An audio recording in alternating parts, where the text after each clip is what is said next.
I call to order this public hearing in the Knox County Commission for Monday, May 15th, 2023. The purpose of this hearing is for discussion and public input on the proposed fiscal year 24 budget. Madam Clerk, will you please call the roll? Commissioner Lundy.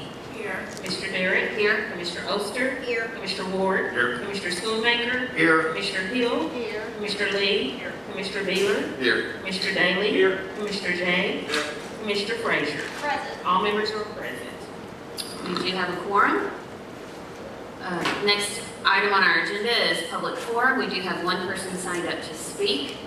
Mr. Keith Britt, if you would please approach the podium. State your name and county of residence for the record. You have 5 minutes to address the commission. Hi, Keith Britt, 506 Milton Drive. Today, I've seen nearly every prominent Republican politician tweet about National Police Week. But this mayor's proposed budget, the KCSO starting salary, a deputy would only be able to afford a home priced at about $158,300. As of today, there are 16 homes available in Knox County at that price level. For a KCS teacher starting salary, there's only 14 homes available for their proposed starting salary. 0, meaning there are no homes available in Knox County for sale today that are habitable at those price levels. All of those homes are complete teardowns, or they require tens to hundreds of thousands of dollars in renovations just to make them habitable for adults, much less children. Since your last meeting, we've had a Farragut Middle School student arrested for, quote, threats of mass violence. We've had a West High School student accidentally shoot a teacher inside of a classroom. We've had 3 elementary schools and 3 high schools go on lockdown 2 separate times each. On top of that, we have a 3rd grade retention law, which later this week will destine thousands of 3rd graders to either repeat a grade, engage in intensive summer school or tutoring services. And as a result of that, our school system has said to all the 1st and 2nd graders, if you need help this summer, you're out of luck, because the state mandates that we have to put these 3rd graders as a priority. And so we are setting up a generation of children to fall behind. They're not going to be able to realize their potential, they're not going to be able to take advantage of the opportunities in front of them, and they're not going to be able to grow and to contribute to our community as they or we would hope they would. And to all our KCS teachers and all our KCSO deputies, this budget says to them, we welcome you to serve our community, but we do not welcome you to be part of the community. You can serve us, but you can't be one of us. If you think the KCSO and the KCS staffing shortages are bad now, pass this budget as it is, because next year it will become much worse. You're going to have to make hard decisions at some point, and the longer you wait to make those decisions, the more painful it's going to be. The longer you wait to make those decisions, the more our children are going to suffer, and the longer you wait to make those decisions, the less safe our communities are going to become. So, Godspeed to this commission as you consider this budget. I hope you have the courage to do what our mayor does not and put our people over our politics. Thank you. Thank you. This concludes our public forum for this hearing. Next on our agenda, we do not have a specific list of department heads and officials wishing to speak. However, I do see some in the audience. Commissioners, if you have any questions for them or comments, feel free to turn your light on at any time. And with that, I will start us off with Director Caldwell to offer any comments that he has regarding this budget for fiscal year 24.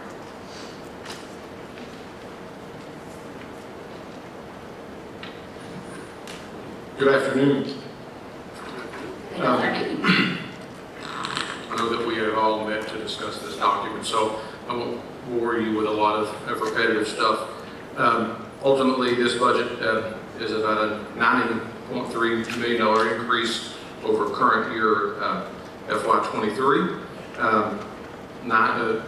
From budget to budget, about 65 of that 90 is related to TISA funding from the state. And this budget includes a 4% pay increase for certified and classified school employees, a 3% raise for general county employees, and a proposed 8% raise for sheriff's officers, captain and below. The general fund is up about $12 million. Half of that $12 million is directed toward KCSO.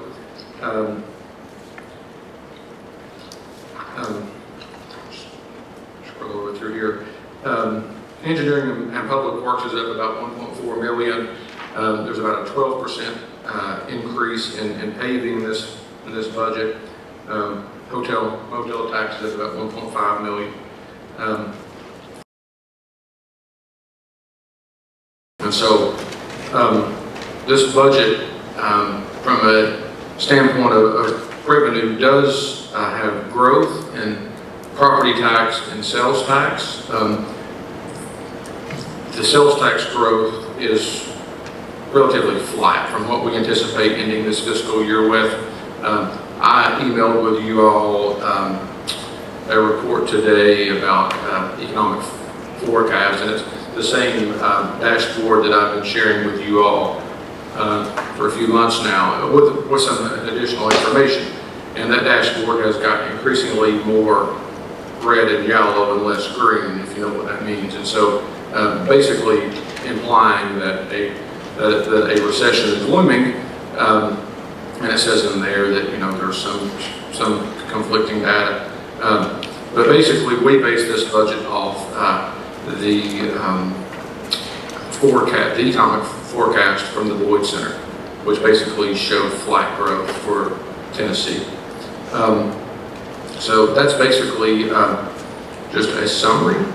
I'm here to answer any questions that you may have, and look forward to it. Thank you, Director Caldwell. Commissioner Daly, your light's on. Thank you, Madam Chair. Director Caldwell, thank goodness we got more money back from the new formula, from the BEP to, what's it called now? TISA, yeah. Explain to us, to everyone that's watching, what the difference between the funding for BEP and the other extra 68 million, I say experts are running anyway, 68 million, and how much of that increase in that school's budget is sales tax? How much sales tax? Can you follow it? Yeah, so I'm going to ask Ron or Joe to come down and let's let them talk about TISA. They are definitely the experts. There's a lot of one-time growth this first year on TISA, and the schools have done a good job to not put a lot of that into recurring expenses, and I'll let them get into that. But you mentioned sales tax dollars and property tax dollars. And so let's talk about maintenance of effort as it relates to schools. This budget increases maintenance of effort right at $4.1 million, which is about 1.2%. We moved 4 pennies from property tax, $7.6 million, out of the general purpose school budget into debt service to pay for school debt. And this accomplishes 2 things. One, it lowers maintenance of efforts as we're headed into an uncertain economy. It's a number that is attainable, we feel, looking at that. Second thing that it does is if anyone is asking for a TIF from county commission, you have to pay the debt service amount of property tax. This increases that amount, so the county schools, the county would get more money on a TIF as it relates to anybody asking for an abatement on taxes. So from our standpoint, the increase on property tax budget to budget was about $3.5 million. It went down. It was a decrease of about, do this math, I never do math. Okay, right. About $3.5 million decrease. There was an increase in property taxes of about 5 million. And so that 5 million is kind of what we anticipated to end the year at a certain point of time, and we just kept that number flat. But like I said, maintenance of effort up just 4.1 million, which is 1.2%. I'm gonna let Ron talk to you about this. Thank you, Madam Chair, members of the committee. Yes, Chris accurately spoke about property tax. So for Knoxville County Schools, there's a shift of about 4 pennies have resulted in a decrease after netted against natural growth. It's a decrease of about 3.6 million in property tax. Sales tax, we're showing budget to budget an increase of about 8.4 million. So that net effect for local increase about $3.8 million, which is about 1% of growth over and above the prior year budget. Our largest area of increase is in fact TISA. We want to be really careful though in how we commit those funds, because I've mentioned this before, that the growth models that the state has provided in future years appear to be very modest. Sure, there's a significant increase in year one, and then afterwards it appears to be very modest increases thereafter. So we wanted to be really guarded about not to overcommit those funds, right? So you don't want to commit all of those funds to recurring initiatives only to roll into the following year and not have sufficient inflationary increases in funding to sustain those initiatives that you just programmed in. So when we developed the FY24 budget, we also had our eyes on FY25 and beyond, because we know that there is going to be challenges in having the capacity afforded into our budget for those subsequent years. And so when we looked at this, we wanted to be, I guess, very strategic in how we programmed those dollars. And so what we did is we looked at our debt. We always have an eye, we work very closely with Chris and his staff. In an effort to mitigate those debt levels, what we decided is to program a significant amount of those dollars into what otherwise would have been a bond issuance for certain capital improvement projects, which will save us we estimate about $14 million over 20 years. So that was one of our strategic options to create that capacity going forward. And then coupled with that, ESSER funding goes away and ends September of 2024. So we have some really worthwhile initiatives programmed in ESSER, like tutors, mental health supports, classroom technology, student devices, professional development opportunities for our teachers, work-based learning, career and college empowerment priority, which would include counselors and academy coaches and some really strong initiatives at the high school level, interventionists. So I'm saying all of that to say that we purposely chose not to overcommit those dollars, knowing that when ESSER goes away in September 2024, we don't want to be back to the funding body saying, well, gee, we don't have the dollars to fund this, right? So we want to be really proactive in managing our dollars wisely as we look towards future years. And so that's why we wanted to be careful with the additional amount in TISA, because we've heard from some of our colleagues in other districts that they're programming these costs right into recurring initiatives, and so we're thinking as they're doing that, gee, you may want to be careful about that, right? Because now anything can change on future models from the state, but based on what they share so far, the increases do appear to be very modest, and so that's why we have to be very cautious in how we program these funds. Thank you, sir. Commissioner Oster? Thank you so much for your time. I do have a couple of questions for Mr. Caldwell. Thank you. Commissioner Oster, if you don't care, I will ask if anybody else has anything regarding the school's budget. Commissioner Lee? Is that okay? That's fine. Thank you.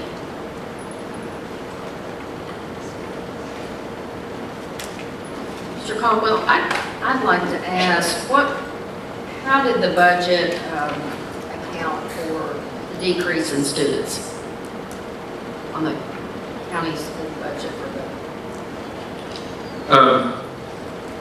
One of the mayor's 4 priorities focuses on public education. And so in our conversations with schools, historically we have always given schools natural growth, and he wants to continue that trend, but also wanted to maintenance of effort as much as possible. And so ultimately, we move these the 4 pennies to debt service to manage maintenance of effort, to keep it flat-ish, I guess I should say, so 1.2% growth. And so we know that school population is fairly flat, but as we looked at this budget with the increased funding in TISA, he was comfortable getting to a number that we obtained, which would give them 1.2% of recurring growth in revenue, and allowing them to do some key priorities, which include there's a reading program that the mayor has sponsored for 2 or 3 years now, and a couple of other things. And so while he knows that the population is fairly flat, this was his proposal, and he was content with keeping maintenance of effort a little bit above what is legally required. And one follow-up question. And so how would that affect once the TISA funds go away? So, Ron talked about. Thank you, Commissioner. We're hopeful TISA funds do not go away. What our concern is that there's not a whole lot of growth in subsequent year for those funds, which is why we wanted to be very cautious to not commit so many initiatives that we can't fund those in subsequent years just based on inflationary cost increases. Thank you. Mr. Schoonmaker? Thank you, Madam Chair. Ron, I do appreciate what you do for Knox County Schools. Anybody in finance has a monumental task. So I've got a great team, so I give the credit to our budget folks and county. Well, kind of a follow-up to Commissioner Lee's question, I went back and I looked at when I came on County Commission, and in the 2014-2015 school year, there were 57,600 students. And this year, your team just told me it was 58,600. So in 9 years, our student population has increased 1,000 students. I went back and I looked at the budget for Knox County Schools in that 2014-2015 period and noticed the difference today that in 9 years your budget has increased 54% for 1,000 more that you're having to take care of. The other question is, when you look at the state's contribution this year over last year, you're picking up $65.5 million. 60, it's probably 61 to 62, yes. Okay, well, on the budget document that we have on page 25, it says it's 65.5 million. Then you're picking up some additional resources, which tops it out at 68.5 over the previous year. Okay? So it's our responsibility as the county commission to make sure that by state statute that we give you the same amount as the previous year. So how do we tell our constituents when you're getting an extra $65.5 million, actually $68.5 million more than what we're required to give you, but you're getting it from the state, okay? That why are we not decreasing a certain portion of our property tax that goes towards Knox County Schools to maybe split the difference, you know, so that we now can have the opportunity to fund county operations such as the road paving in residential neighborhoods, the needed maintenance on our parks and our libraries and our jail as well. So my question is, you're getting bonus money this year that the general fund is not getting, but yet we're still having to fund you at the same level of property tax that we did the previous year. Thank you, Commissioner. I would answer that over the last several years, we've made incredible strides in increasing teacher pay. We have been able to meet the memorandum of understanding. This will be, I think, the third year in a row, maybe 4 out of 5 years, I don't know that. Prior to that, we had never met it. And we have, over some of the years that you covered there, we have went from, I think, again, don't hold me to this, I'm trying to do this from memory, maybe around 11th or 12th in the area to 4th. And so we have, I would say, and I could, I'd have to go back in previous budgets and where all of those dollars go, we can absolutely get that. For a 4% raise, it's $20 million, simply because, we have 4,500 teachers, right? We've also raised our custodial pay, educational assistant pay, school clerical pay, 12% this year, 8% in the 2 years prior to that. So a considerable amount of those dollars has gone towards what we consider very critical positions for the mission of our school.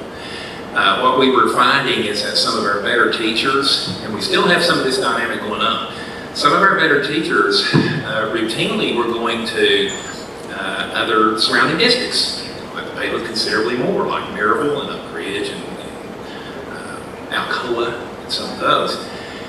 And so we were in a sense trying to stop the bleeding, but we had a long ways to go. And so we've programmed a lot of those dollars, like over those years you mentioned.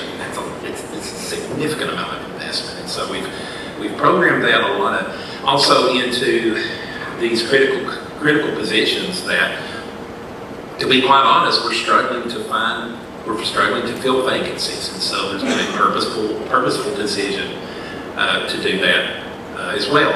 So I'm not saying that's where all of our initiatives went. That's where a considerable amount of the dollars have gone back into the classroom. So I think Tennessee is probably, don't hold me to this either, but maybe about 41st in per pupil funding in the country. And I think, I can't speak for the governor, but I think with the governor, with this significant reform to education, he also has in mind that, sure, enrollment has decreased in some areas. In fact, it's decreased across the entire state. But he came out with this initiative anyway because we were lagging so far in student investments with respect to the nation as a whole. And I think, in spite of the fact that maybe we're having a smaller amount of, or a smaller number of enrollment, he wants to increase the investment in those students that are here. And so we actually were on a trajectory of increasing enrollment, and then COVID hit. And so when that hit, everybody started seeing a lot of those numbers coming down. They're gradually coming back up again. So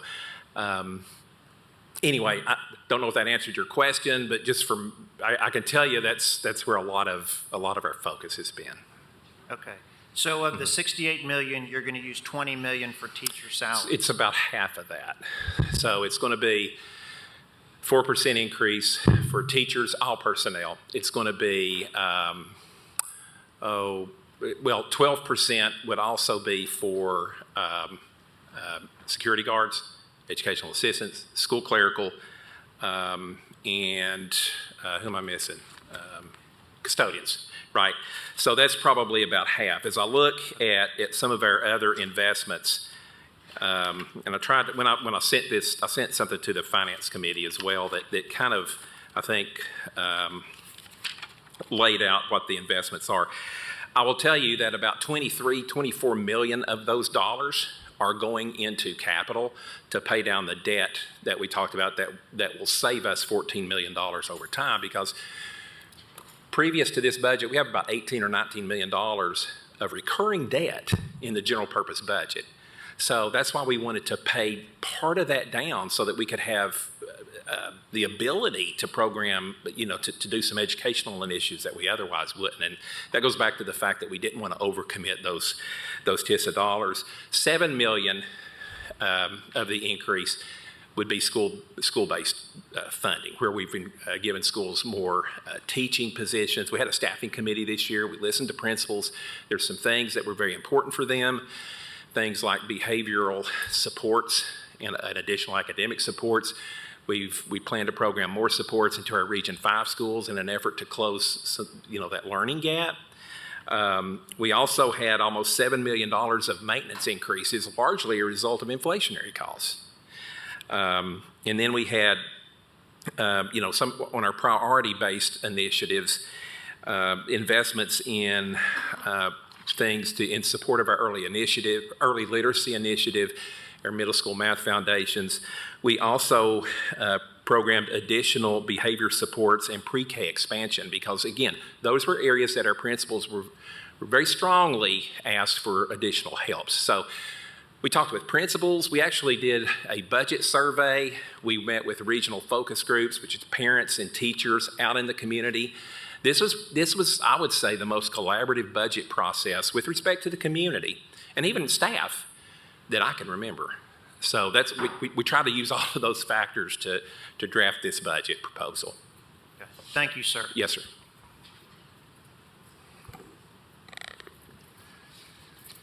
Commissioner Hill has indicated she has a question for schools, and then anyone. Okay. Commissioner Hill. Thank you, and thank you, Ron, for the explanation you gave. Just to kind of follow up on new programming, things that tend to suck up what sounds like a huge amount of money, but in the end, it is not. I know one of the things that the schools have been very proactive in is adding to their summer school programming. That has expanded. We service more students and more schools than we did in the past. Some of that also becomes directly related to new state and federal requirements that are continually put on the school systems, where they expect more and more for each school to do and to produce, but do not put the dollars behind it. So that, falls directly on the school system too. Also, the increase on our mental health needs. I can't speak enough to that. We are really seeing the leftovers of the issues that occurred during COVID that are coming directly into our schools, and the increase in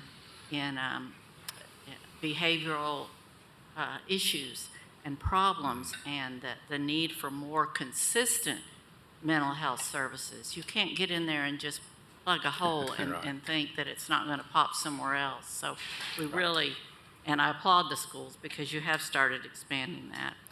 And another thing, too, that I just might add to all this is it's not only, even though enrollment may have dropped, the distribution of students and where they all decide to land themselves in our county has not dropped. In fact, they have spread out even more. So this results in 1,000 less students. May sound like that should equal 20 less teachers. Well, if they all left the same school in the same grade, it probably would. But when you spread that out over 90 schools, you still end up just about always having to have the same amount of staff, regardless of a drop in enrollment. So just a few more things to throw into my support of the schools. Appreciate it. Thank you. Commissioner Ward. Thank you. I had a follow-up question on Commissioner Schoonmaker's line of questioning. So there's 1,000 more kids, 54% increase in budget from when you started, correct? So 9 districts, with 12 grades plus kindergarten, pre-K, so you're looking at somewhere around 5-6 kids per grade increase per district. So not like a crazy amount. But how much staff increase have we had since that time period? We'd have to go back and look. We could get that. I can tell you that we kind of along those lines. So typically we have unbudgeted positions, right? Because of we will like through the year we may have like a BEP requirement that, oh, gee, more kids showed up in the first grade than what we were anticipating. State law says we have to put another teacher there. It's funded entirely from local, right? So we have a lot of that going on. We also have a lot of, with regards to special education needs. So if a child is an IEP and we're required by law to meet that IEP, then if it's anything additional above what we've already programmed with federal dollars or local dollars in the budget, we have to come up and pay for all of that too. We had, I think, about 20 some odd positions, and the reason I'm saying it for this year, this is kind of par for the course, right? So I think we had about 24 positions, maybe, to go back and look, that we had to add to the budget that were not even budgeted, but over 90% of those were school-based positions, like special education teachers, ELL teachers, right? Educational assistants. Typically, that's where we see the increase in staffing. I know this year the superintendent was pretty clear. We're not gonna add to central office. And to be blunt, a lot of us submitted proposals that, hey, gee, we could need a few more teachers, or not teachers, but staff, to do this, to do that, to do this. And he was pretty clear that his intent, based on the 4 core priorities, is to fund those at the school level. That's what we did. So, Sure. So I'll try to get, yeah, more staff is always great because kids get more individual attention. right. And 20 more, staff members is $1 million right there, right? If they're all around 50 grand a piece. But I'm kind of looking for more of like, have we increased the 54% over 8 years, 9 years, sorry. Trying to give you a year younger than you are. Is this 20 more teachers, 100 more teachers, 500 more teachers, 1,000 more teachers? Because we have the same amount of students. We can find that answer for you. How we much can get that? Are we seeing results from our kids getting better grades? Are they doing better in school since we're giving them more individual attention? So I would like to see some kind of result for the 54% increased investment in the same amount of children that we have. What tangible results are we delivering? Or, I had special needs. I'm dyslexic. I can't read. It's very tough for me. So I get it. I had a tutor that the high school provided for me to help me read better. So I get that those are needed. I'm just trying to see, well, was it 20 kids that were getting taught by one, or is it now 5 kids to 1? Like something like that, where I can understand where that. 54% of was that $500 million? It's a considerable amount of money we're talking about here over a 9-year period, which is, you're talking about 50 million increase a year over year kind of thing. And we can definitely get that. In fact, I think you make a great point, because we're confronted with the fact that ESSER, a significant number of positions are funded with their ESSER dollars, and we're in conversations with our colleagues across the state, with Tennessee Department of Ed, with SCORE, on how best to measure those returns on investment. Because when we want to look at those initiatives to perhaps program back into the budget, we need to have a really good reason to show or to demonstrate how they're working through the data. I'd like to know how many administrators you had from over the last 9 years to now, because in theory you have the same amount of kids. How much did the administration increase? How much did they expand? Since there's still the same amount of children to manage, are we now having more managers for less teachers, or is there more teachers per manager? So I would like to see how many more teachers we have, how many more special ed teachers we have, how much more management we have broken down, so we can really understand where hundreds of millions of taxpayer dollars is going. We kind of owe it to our parents to tell them where their money is actually being directed and how those resources are being spent. It's interesting when we did our survey with the community. One of the things we hear is we want lower pupil-teacher ratios. We want more teachers, But there does come a point where it's like, well, we want to be just throwing, people or resources at something doesn't fix the problem. Sure. Right? So we know that, and so there's that area where we're constantly need to be evaluating how we're. As a parent, I would want, better ratios. Right. I completely understand that. Like, it's a reasonable request in my simple brain to say, all right, well, if we gave you 54% more money, are my kids getting more attention? Right. And we have invested in significantly more interventions, significantly more instructional coaches to try to meet some of those needs. We can get that information, though. Sure. We definitely get that to the committee. Thank you. Mm-hmm. Yes, sir. And if I may, I would like to add a little bit, just from being a public school teacher. There are some schools that are overpopulated or more populated than others, to where, the current state requirement is a maximum of 35 in a high school. One teacher for 35 students. And I've had that. And it is nuts. It is absolutely 100% nuts. And then I've been in a classroom where I've had 20 students. And of course, that's more manageable. So, it all depends on where those extra positions are going. And more than likely, I don't want to speak for the school system. I would assume that it's going to those places, those schools that are more populated than others, to actually, in fact, lower that student to teacher ratio, because it is a hard thing to do in general. And then when you have so many students in one class, it is a lot harder to actually meet those individual needs. And so I do know from experience that tends to be the placement for those extra positions. That kind of goes to my point, though, because over 9 years, we've had basically flat amount of students. So in theory, what you're saying should be resolved. If we give you 54% more money over a 9-year period, shouldn't our children be getting better attention? Shouldn't there no longer be 35-person classrooms if we've given you a 54% increase with the same amount of kids? The common sense tells me if I give you an extra $150 million, you could find a couple teachers to hire. So I'd like to know that we hired a couple teachers is all I'm asking. So I think there should be a considerable amount more now than there was 9 years ago if you have $150 million more, or however many, $200 million, there you go, $230 million more. I would hope we could pay some teachers to come work for us. Thank you. Any more for school system? Commissioner Jay.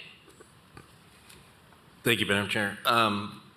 Before I ask my school question, it seems like we're just starting to get into the meat of the budget, and given that we have a finance committee at 3, there's no statutory requirement that we actually have that meeting. And as the chair of the finance committee, I'm going to look to my colleagues and propose that maybe we forego that meeting, stay on budget, since it's all interrelated. There are reports from finance, schools, and trustee online to digest, and we can follow up with any questions. But if there's any objections, to just continue on with budget, because we have a 4 o'clock beer board. So let's do that, if that's okay with everybody. Okay. I do have one question. Superintendent Reiswick, as we get into the discussion, I know we're not the school board and we aren't, digging into the budget like the school board members were. I think there's probably some perspective here that you could share.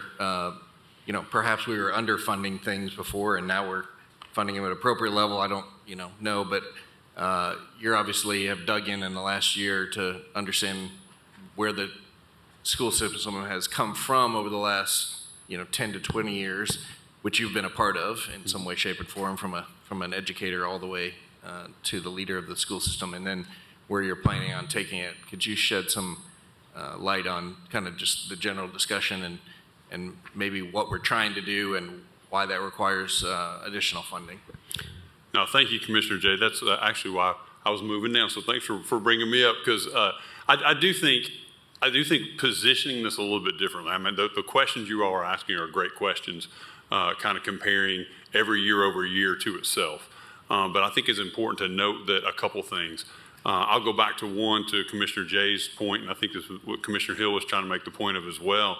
10 years ago, roughly, there was a movement by the state to start an RTI, which was a response to intervention, which meant every student not perform. We were going to assess students if they weren't performing at a certain level. We then were going to provide so much intervention with them daily. Some kids 30 minutes a day, some kids 45 minutes a day. It's great. It's the right thing to do for every student who's behind. The earlier we catch them, the better it is, right? The gaps are smallest when they're in first grade and kindergarten than they are by the time they get to high school. So that was great. We started assessing those students 10 years ago. There were no dollars from the state for all the extra interventions, either teaching assistants or teachers, or sometimes teachers teaching during their plan period to make those kinds of things happen. We've continued to put that, to duct tape that together over the last decade. And I think what we've continued to push, in at least my time in Knox County schools, is we need more of the funding from the state. And even to that point, there's a lot of unfunded mandates to things like intervention that we never had the chance to do. I think Governor Lee this time, I think one time did we get intervention dollars. Governor Haslam did one time a small amount of dollars to put toward it. It was not reoccurring after that. And then I think, so what we've seen with Governor Lee this time is the investment in the future. He sees everyone moving to Tennessee, right? He sees the jobs that are here, the future of all that happening. And so I think the state finally did ante up with the new TISA funding model. We know the BEP model was not where it needed to be. And the idea, and everything we've heard over the course of the last year, was the idea is if the state puts in the money and the locals keep their money, we now will have a chance to do these kinds of things. So, when you look at our third grade literacy rate, we're the highest of the 5 major metropolitan areas, but we're still between 35 and 40%, right? And to Commissioner Hill's point, now with the new legislation in place about third grade retention, that means about 60% of our third graders have the potential to get retained, right? You've heard that from your constituents. We've heard that from ours as well. People who are asking those questions. Again, with that, what do? There is the summer programming that's there. There's the tutoring. Right now, we're floating that on some federal dollars, but that goes away next year, right? We have one more year of that left. But the law didn't change, right? So we still have to have those levels of supports for students.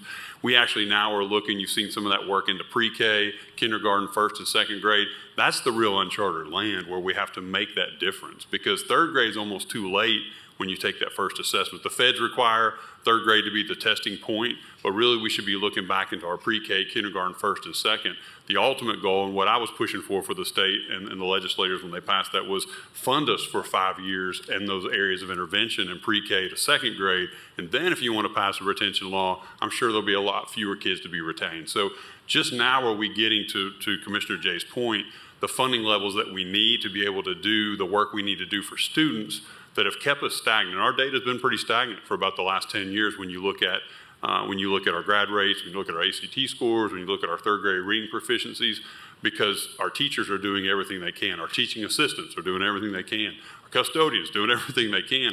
But now we have this influx of state dollars, and the whole goal was not to change to where, local would then say, oh, great, well, how do we get it back to there? But that we finally can fund at those places where we can make a difference.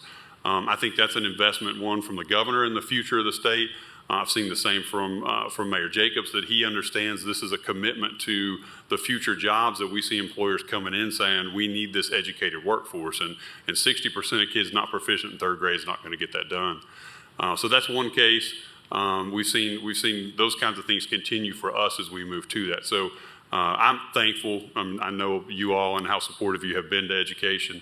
Another law that came into was we're going to be required to get the starting salary for teachers to $50,000. That was another thing the governor put in. Well, in order to do that, we're not going to, we can't do that in one pop, right? So you've got to do that slowly over the course of the years. I appreciate Ron and his team and Chris, us thinking about how do we strategically do that over time. That's why you didn't see a lot of us to offer a lot of other things from our board to spend down dollars. Instead, we're saying, how do we free up dollars by paying off debt? So that in future years, we can continue to make that slow movement up to that $50,000 that's going to be required by the state. So the money did come from the state, but it came with expectations that we have to deliver off of. So that's why I say thank you for that. Thank you for supporting what we're doing in education. Again, I know where your hearts are and how much you care for what we're trying to do for that. So thank you very much. I don't know if you had any other questions, but okay. Anyone else have anything for the school system? Commissioner Beeler? Thank you, Madam Chair. It's not really a question, just I'm just sitting here thinking, sometimes percentage increases over time can be a little bit deceiving, because when you start talking about dollars and percentages, 10 years is a long time. Mm-hmm. And I believe the cumulative inflation of the last 10 years is over 27%. So, you know, if you just maintain status quo and you talk about the increased cost of non-salary expenditures, and then you add to that pay increases for personnel that might be above the inflation rate, as you would hope they would be for the school system, you're probably surprisingly close to that 54% number in 10 years. So I don't think it's quite the windfall it might sound like. So, Sure, thank you.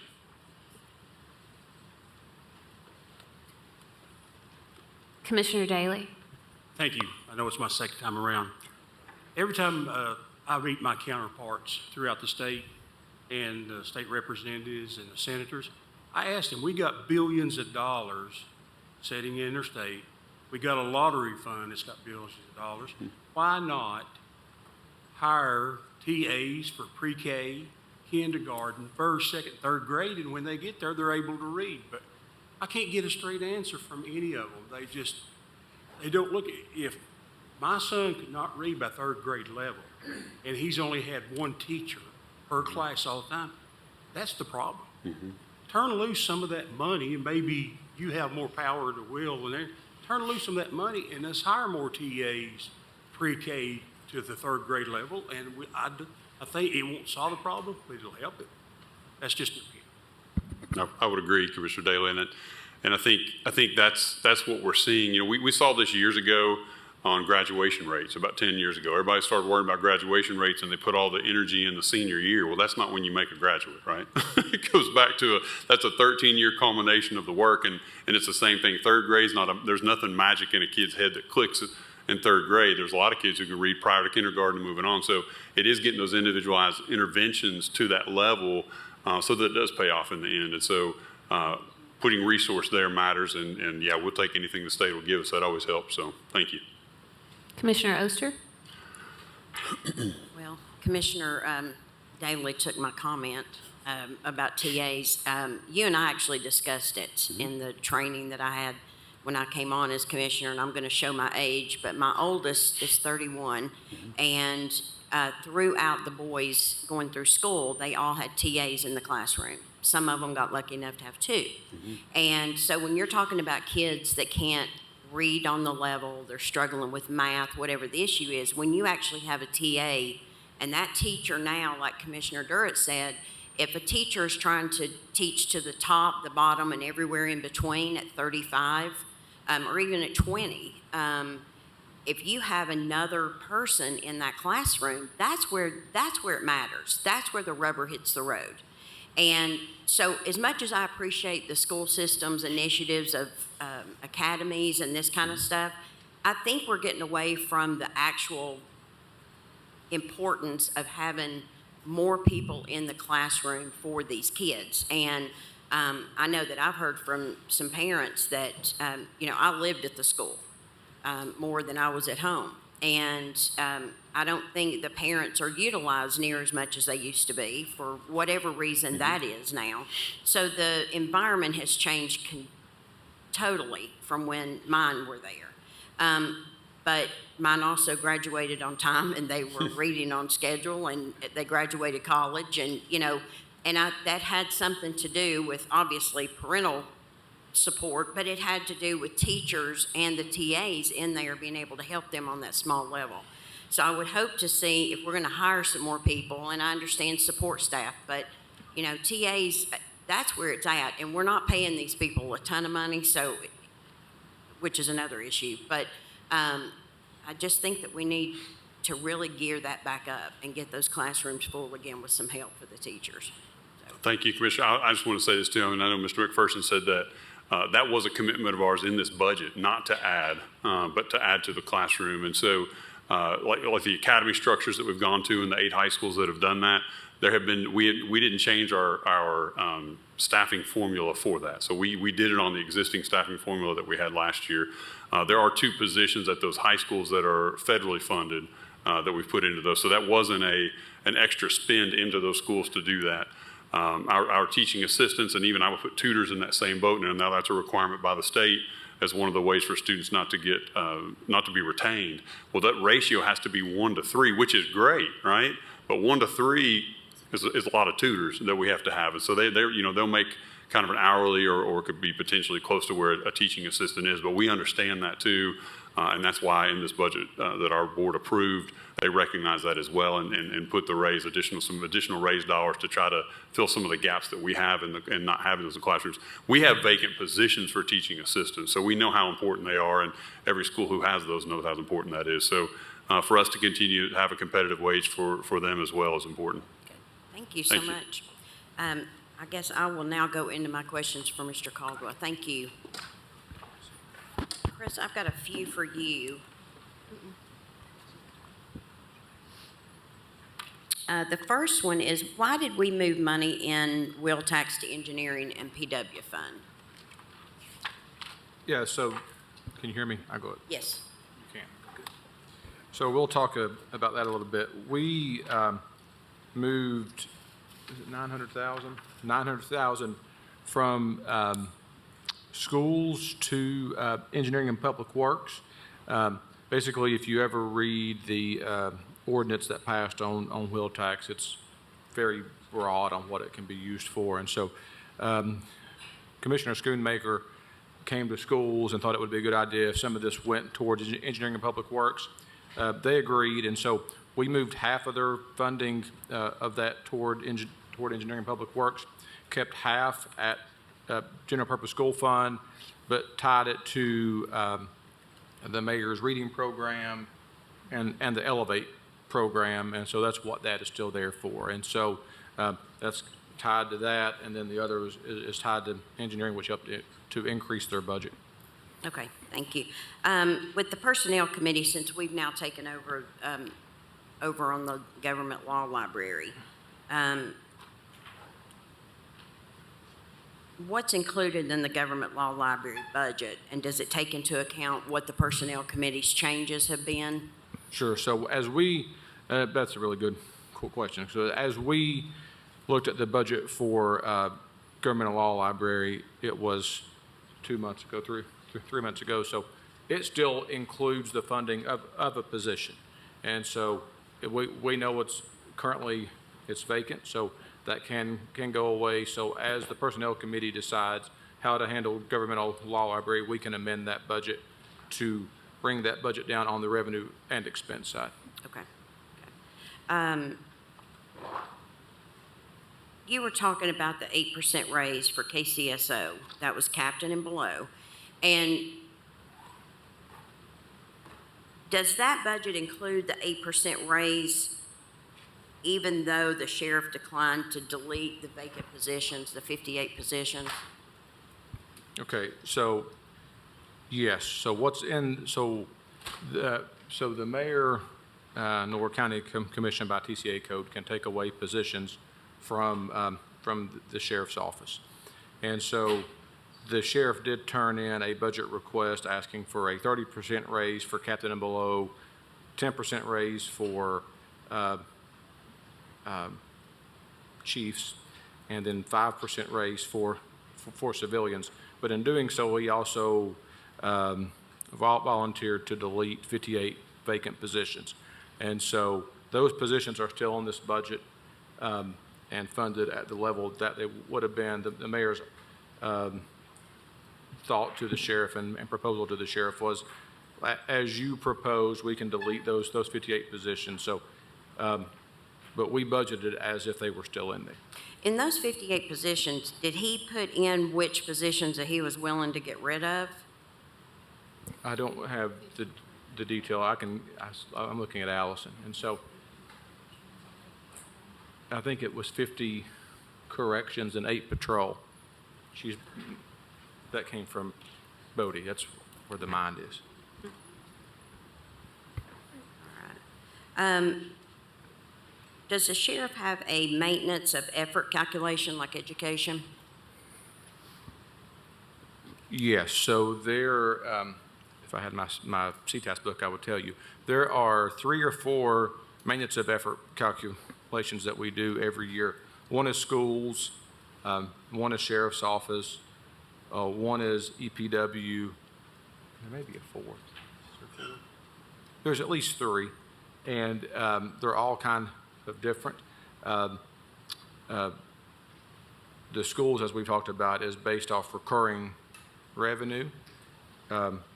Sheriff's office is, I'll have to look to see what that's based off of, but I know it's based off positions, and we have to turn in a report annually, but there is a maintenance of effort calculation for the sheriff's office. Okay. And I was going to ask you, what other MOE calculations do we abide by? One for EPW for sure, and it means that you can't decrease what you're funding roads for every year. And the last question is, I notice we're purchasing 47 vehicles for the sheriff. Is this adequate? I would defer to Allison on adequate. I think ultimately, I can't remember what the proposal was. I'll let Allison answer that.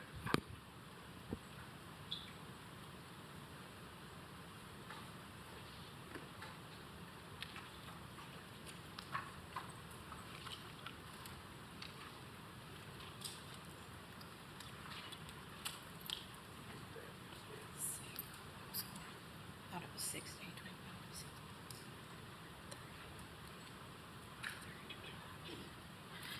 25. On our initial proposal was around 60 vehicles.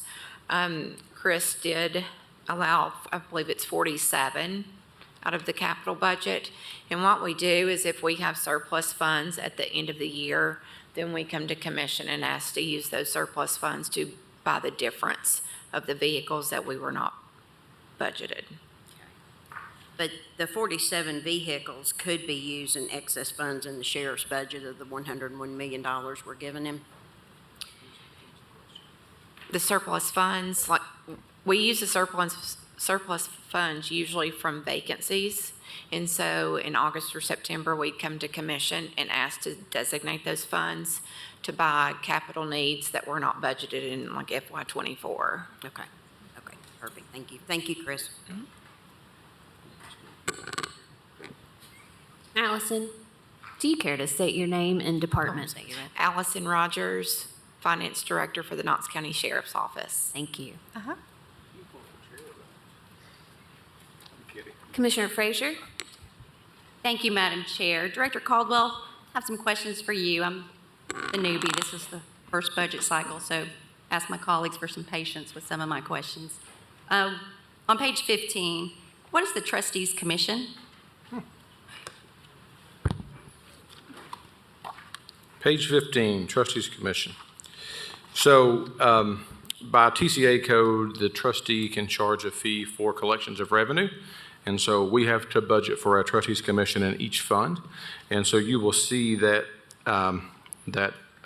expense org code in every fund. But basically, it's paid to the trustee for bringing in revenue and overseeing it. And then also on page 15, leases. What are those for, and why aren't we budgeting for them?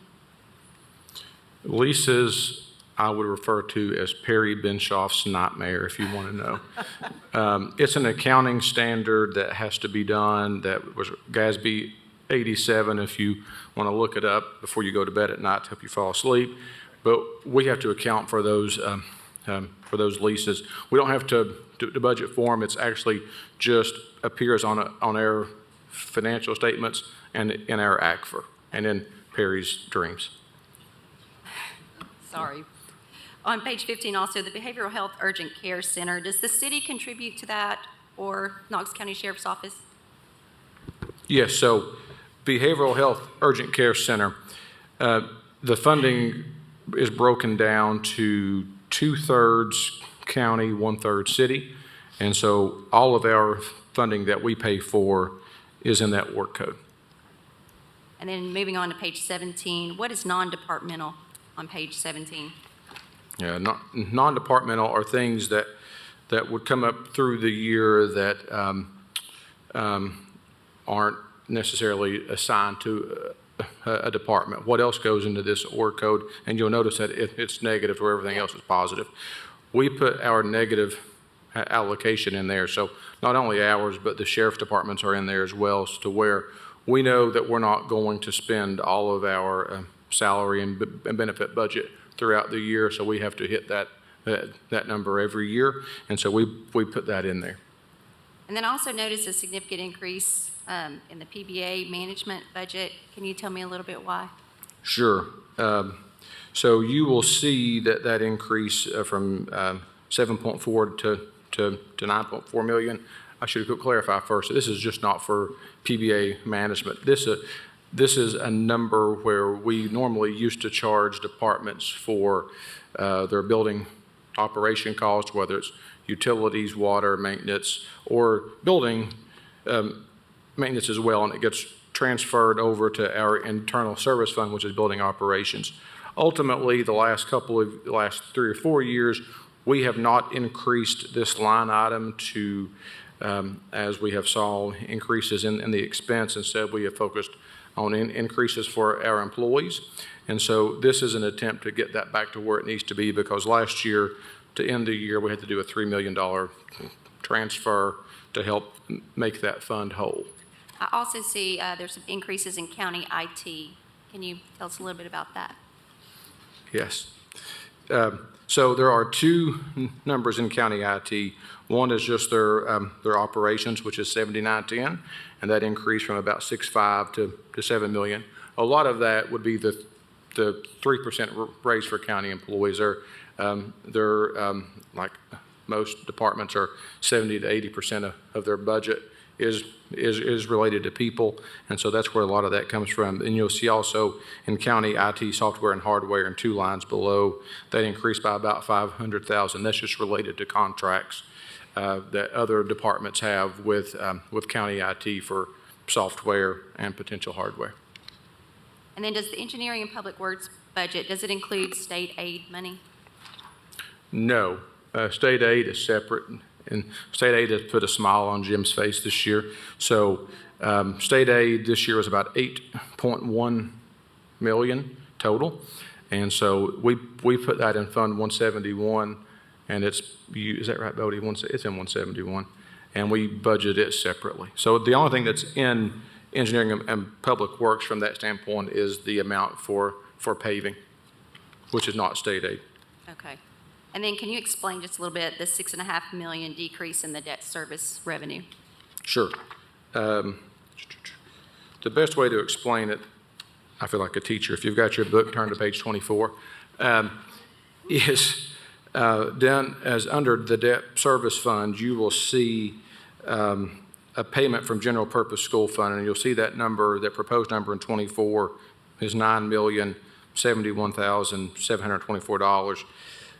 Before we moved the pennies, that number was like $16,685,724. But after we moved the 4 pennies, that payment went down, and revenues in county property tax revenue and debt service went up. And so that's the offset. And then page, 33, just to clarify, especially those who are watching, capital outlay projects. Does each department pay for those, or do we pay for those? So what we do is each department makes a request for capital outlay. We fund those. In the past, we have funded those through a capital outlay note, and we pay for that through our debt service fund. The last few years, though, we have just rolled that into our bond issue, and we front load the bond issue to pay for this over 3 to 5 years. And so the departments that are listed here don't have an expense in their budgets that pays for capital outlay. We just pay for it through county debt service. And then last question, on page 34, Knoxville Chamber, I've had a couple of constituent questions about our funding to them. Just explain to anyone who's watching too that they now play a much bigger role with the county and their partnership in economic development. Yes, a couple of years ago, you would have saw the chamber on here at a lesser amount, and then a separate organization called the Development Corporation was on here, which is the county's economic development arm, and it would have been funded at about $800,000. I think it was about $8 or $850. That seems about right. And so ultimately, the mayors, plural, county mayor and city mayor met with commissioner of ECD, and we changed our structure as it relates to ECD to flow everything underneath the Knoxville Chamber. And so that number is larger now in one organization because it encompasses a lot more than just what you think of a chamber function. They're also now acting as our economic development arm for the county. I think you all have a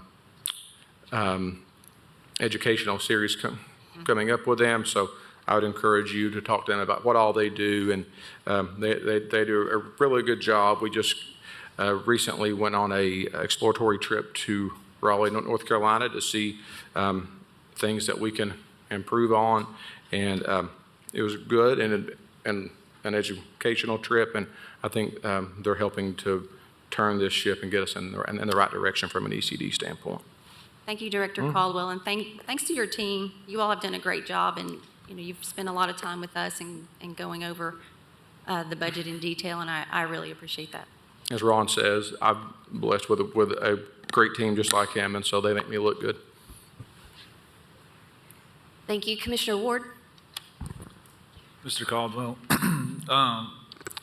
you sit down with every single one of us and have a meeting before and everything else, so I try to get most of my questions done there. But one that I didn't really have, because we didn't talk about in our meeting, was when the mayor made his presentation, he talked about creating a whole new department for homeless, I guess? Yes. Can you tell me the details on that, and what kind of money are we talking about putting towards that, and what are the efforts, and what's the goal there? So I would defer to Ms. Jenny Holden on details as far as what that office does. But on page 17, under Office of Housing Stability, it's about 2/3 of the way down the page. The org code is 1016625. I say that because they're in numbers, so you can find that. And you'll see that from the general fund, we're putting in $340,000.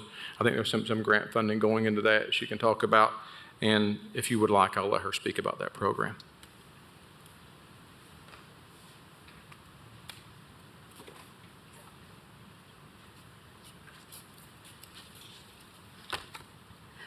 That is our new program. It's the joint initiative with the City of Knoxville. We are jointly funding. We will also be using our grant funds to support the office in hopes of having a better coordinated approach on not just the response to homelessness, but also the prevention of homelessness. We'll have some additional rental assistance funds that we can use for eviction prevention programs. What our hope is in the end is to try and keep people housed where they are so that we don't continue to see the increasing number of homelessness that we are right now. We have our new executive director, Aaron Reed, and more information about that will be coming before you all. We are hoping to have an interlocal agreement between the city and county come before commission in June, maybe July, but we're hoping for the June commission meeting. What percentage is grants and what percentage is taxpayer money?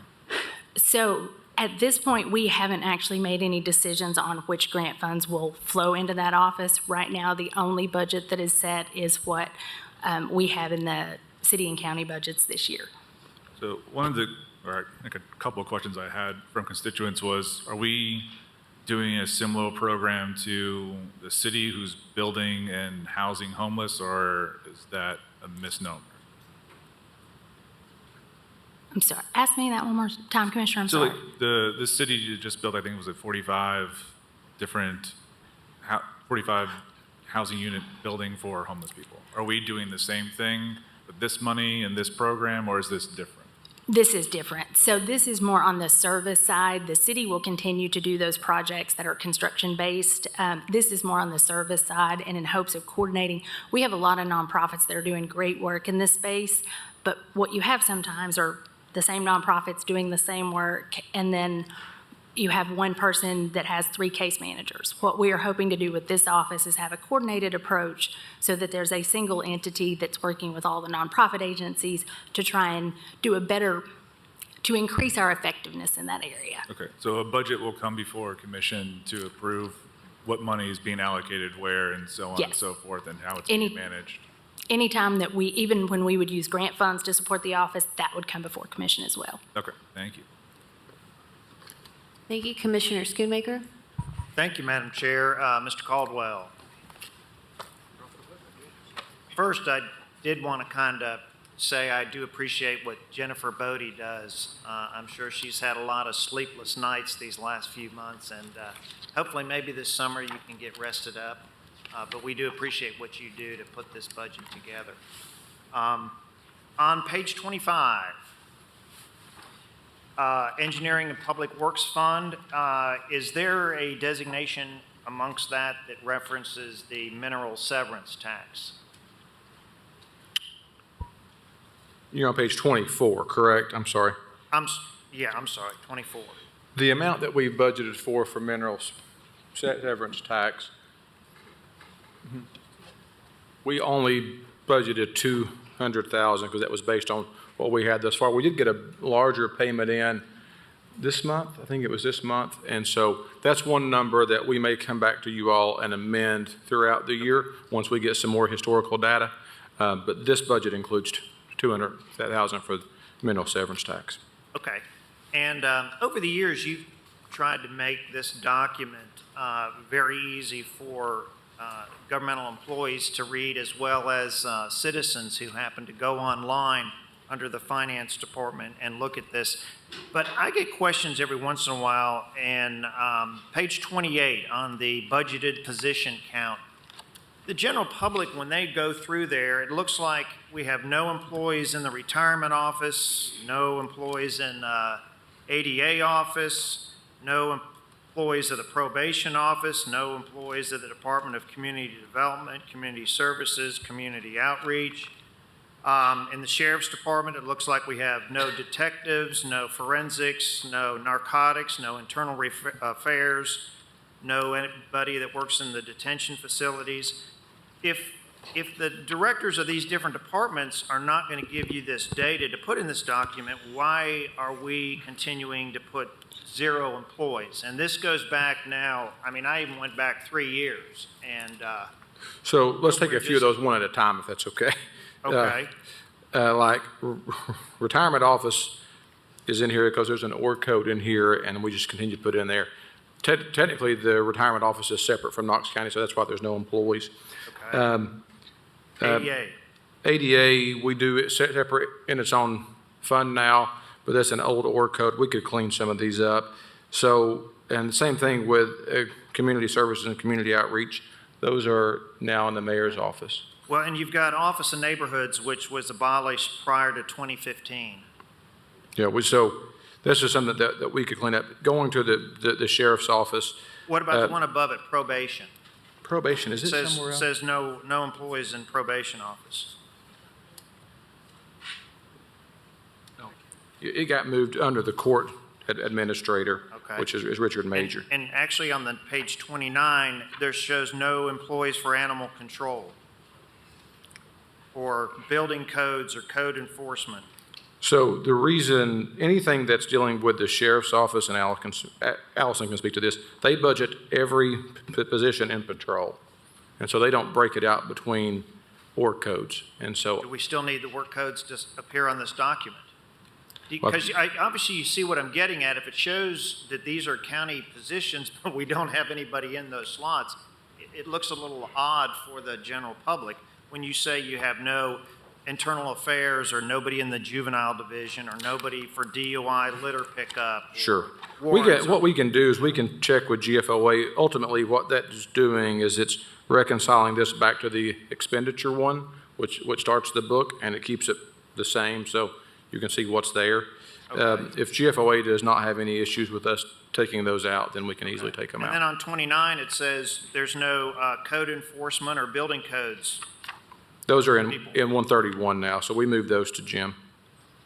So it just makes it a little easier, I think, when people are going through there and going, wait a minute, how come? As long as GFOA doesn't have an issue with us hiding zeros, we can hide them. Okay. Thank you. Commissioner Lee, your light is on. Thank you, Madam Chair. Chris, could you explain the visit Knoxville that's $4.2 million? Oh, I'm sorry.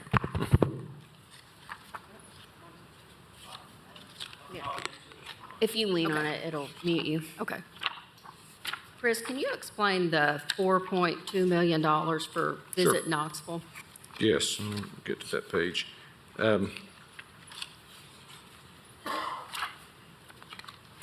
Okay. So everything on page 35, which is related to the hotel motel tax fund, is revenue that comes in from the hotel motel tax fund and must be spent as it relates to tourism. And so Visit Knoxville's piece is probably the easiest. That's our mechanism that we use to support the promotion of tourism. And so by TCA code, they get 40% of hotel motel tax. So 40% of 10.5 is 4.2 million. So so they get that 4.2 million based off the breakout. So technically it's 40% for the direct promotion of tourism, which that's our arm for that. 40% for facilities, for the use of facilities or the payment of debt on facilities that are tourism based. And so a lot of our expense on that goes to the convention center, which is 1.5 million. Then we also pay about 1.2 or 3 million to the East Tennessee History Center, which is our facility that we use to cover those expenses. 10% goes to the city of Knoxville, so they can utilize that for tourism-related expenses. And then we keep 10% for the same thing that the city has. And so when you see monies related to whether it's Arts and Cultural Alliance, Beck Center, or the zoo, a lot of that's in our 10%.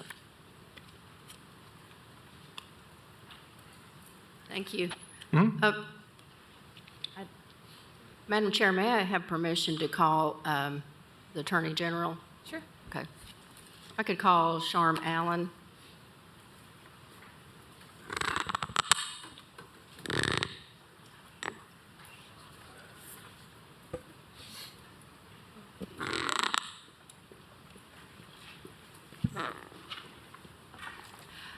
My question, General Allen, and I think I've already talked to you about this. There was an increase in your budget, and from my understanding, that was 4 or 5% salary increase. Is that correct? Yes. The main increase in our budget is that we have county assistant district attorneys and 3 county investigators that are paid for by the county, but they are state employees by statute because they work in a state office. And there was a Senate bill that was passed this year, Senate bill and House bill that was passed by the legislature that gave the assistant district attorneys and the investigators a raise. That raise is applied to all state employees that are assistant DAs or investigators, no matter what the funding source is. So that raise went into effect, and that's the big increase in the county budget, is that the legislature passed a state law increasing the actual salary for those folks. Also, because we are a state office, my state employees have to be raised at the amount that state government officials have, and for cost of living. And so the governor right now has said he is giving a 5% cost of living. So all state employees in my office get the 5% cost of living, as opposed to my county employees who would get what the mayor decides is their cost of living increase. Thank you. I just wanted to clarify that, and I didn't want to answer for General Allen. Thank you. And if you would please just identify yourself for the record. Sharm Allen, Knox County District Attorney General. Thank you. Commissioner Daly. Thank you, Madam Chair. Chris, Director Caldwell. Can't find it in here again, but Blunt Partnership, $30,000. What is that? I know it's the partnership there on Maryville Pike at Pellissippi, which Yes. I've heard there's some issues. Ultimately, I'm trying to find that page too, so it's probably on page 34. What that is we are a quarter owner in Pellissippi Place, the technology park at the end of Pellissippi Parkway. And so it's us, Blount County, City of Maryville, and City of Alcoa. And that we put $30,000 each into it every year for the maintenance of that technology park. Have you heard of any issues of buildings being built in the wrong place or? No, the mayor sits on the board. The last thing that they had talked about was looking to do some residential in there, so. I'll try to find it. There was an issue there, and I spoke with Ron French, chairman of the Blount County Commission, so let me follow up on that one. I just want to know if you do something about that. I know one issue that we have encountered was the state at one point said Pellissippi Parkway was going to go straight, and now it's not going to go straight. It's going to curve and come into the park. And we had a lot of meetings on that trying to get the state to go straight, because that's what they said they were going to do instead of curve in and back around. And because the state was going to have to pay us about $30 million to relocate utilities. And I don't know what the state ever decided. That's it right there. Ultimately, this goes back to, this is 6 or 7 years ago, and we try to get them to change what, ultimately, if you ever want to get into it, there was a retention pond in the middle, and we think somebody at the state thought it was man-made, and thus you had to go around it, and said you didn't have to, you could go straight. And so we're going to have to redesign the whole park because of that. So that's probably what you're referring to. Is that partnership really paying off for us? Do you know? I think ultimately it's this. I think once Pellissippi Parkway extension happens, and then that park gets to fill out, and you have residential in there, and you have more businesses, then we get 25% of property tax from that will pay for that. So I think over time it can. I think one of the big issues that we've had early on is it was built and opened right at the beginning of the Great Recession. So getting anything to go was hard, and then not knowing what the state was going to do with Pellissippi Parkway has been a challenge. Yeah, and I think Knox County paid way many millions more than Blount County did, correct? No, it was split evenly 4 ways. Yeah. Thank you. Page 51. Down at the bottom, I love to see this. Shout out to my school board chair and Dr. Riswick and the mayor. We got a South Knoxville Solutions. The only problem about that one is it's in 2027. We need to get that one moved up. South Knoxville's growing, and New Hopewell's overcrowded. We have no more room for New Hope, kids at New Hopewell, and everything not everything, but 80% of everything being built out there is zoned for New Hopewell. So I appreciate the mayor and you and the school sitting down and come up with a solution that whatever this solution is here, but I think we need it sooner than later. I want to give you a shout out and thank the mayor and the schools for realizing that we had been known, I hate this word, red-headed stepchild, okay? But that's because we weren't growing. Now we're growing, and Carson wants to see some stuff back there. So what I would say to you is this 5-year plan, all we're approving is year 1. I am sure next year as we look at a new 5-year plan, this is something that the superintendent and the mayor will discuss, and things are always kind of fluid in a 5-year plan. Thank you, sir. If I may also, going back to what Commissioner Lee talked to the DA about, if you see a big increase in the public defender or code as well, it's tied to the AG. I know that she knows this, but ultimately 75% of the public defender by TCA code gets 75% of the funding for the DA. It's got a beginning year of like 1992. Why that year is great, I don't know, but you take this year minus that year and do the calculation, and they get 75% of that number. So if you see a big increase there, it's related to the DA's budget. Thank you, Director Caldwell. Are there any more questions or comments from commissioners for anyone here?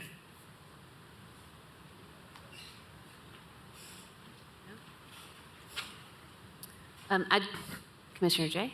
Thank you, Madam Chair. Do you want to do a half-hour finance meeting or just do a break? What's the body want to do? We have beer board at 4. I mean, the reports are all there, but 2 out of the 3, I think, departments are here. If I may, and I don't know if it is relevant, but Beer Board will be very short today. It's a matter of between now and 4. Do we want to do a brief break, a short break, and then 30 minutes of finance? 25 minutes of finance? I'm looking at the colleagues. Does everybody want to digest the reports on their own and ask questions as needed, or do they want to go through them on behalf of the schools? And I think we might have lost the trustee as well. yeah, okay. All right, go for the break. Read the reports. They're online. Okay. Director Caldwell, I want to reiterate how important you and your department, Ms. Bodie, and the work, the tireless effort that you put into this.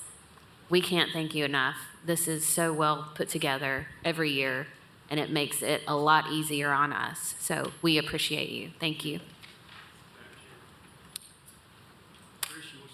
Nope, I won't talk down. He walked in there like he wanted to say something. No, I thought we were done, sorry. So our second public hearing is will be scheduled for Monday, June 5th at 5 p.m. in this room, and will be followed by our special session to adopt the fiscal year 24 budget. If there are no other questions or comments, I will entertain a motion to adjourn. Motion by Commissioner Hill with a second by Commissioner Oster. All those in favor say aye. We are adjourned.